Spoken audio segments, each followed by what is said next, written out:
দুর্নীতির বিরুদ্ধে কর্মসূচি দেবে। 5 বার বিশ্ব চ্যাম্পিয়ন দুর্নীতিবাজ দল, তারা দুর্নীতির বিরুদ্ধে কর্মসূচি দেবে।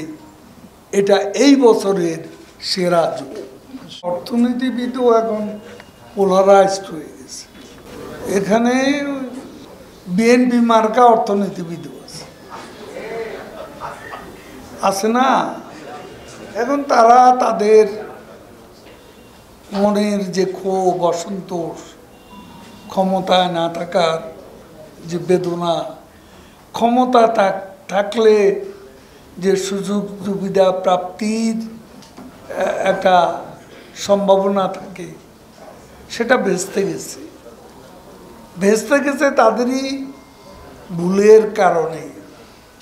তো সেটার হিসেব আমরা কেন দিতে যাব?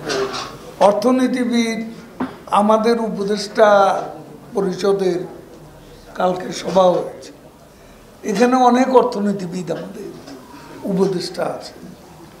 তারা সবাই এক বাক্যে এ বাজেটকে পরিণত সাহসী বাজেট বলে আখ্যায়িত করেছে।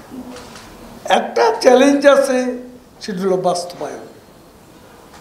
বাস্তবায়নের চ্যালেঞ্জ আমরাও স্বীকার করি, এবং বাস্তবায়নের চ্যালেঞ্জ অতিক্রম করার জন্য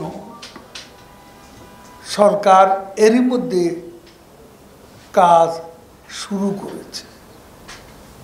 আমরা অনেক চ্যালেঞ্জ অতিক্রম করেছি, ইনশাল্লাহ এবারও এই চ্যালেঞ্জ আমরা অতিক্রম করতে পারবো। দ্রব্যমূল্য নিয়ন্ত্রণে আনা, ডলার সংকট নিয়ন্ত্রণে আনা, মূল্যস্ফীতি নিয়ন্ত্রণে আনা, এবং আজকে কর্মসংস্থান বৃদ্ধি করা। দুর্নীতিতে 5 বার তারা বিশ্ব চ্যাম্পিয়ন,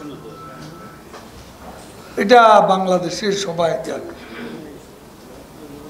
তারা তো এখন বলছে তারা দুর্নীতির বিরুদ্ধে কর্মসূচি দেবে।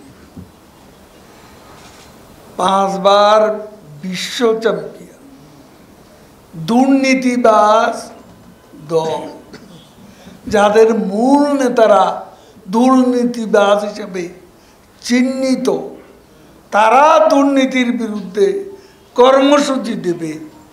এটা এই বছরের সেরা যুগ। 30 তারিখে সম্ভবত 29 বা 30 তারিখ বাজেট পাস হবে। তার আগে এখানে সংশোধনের সুযোগ সবসময় ছিল, এবারও আছে। আপনারা যাদেরকে দুর্নীতিবাজ ভাবছেন, তালিকাটা দেন, আমরা দুদককে বলবো তদন্ত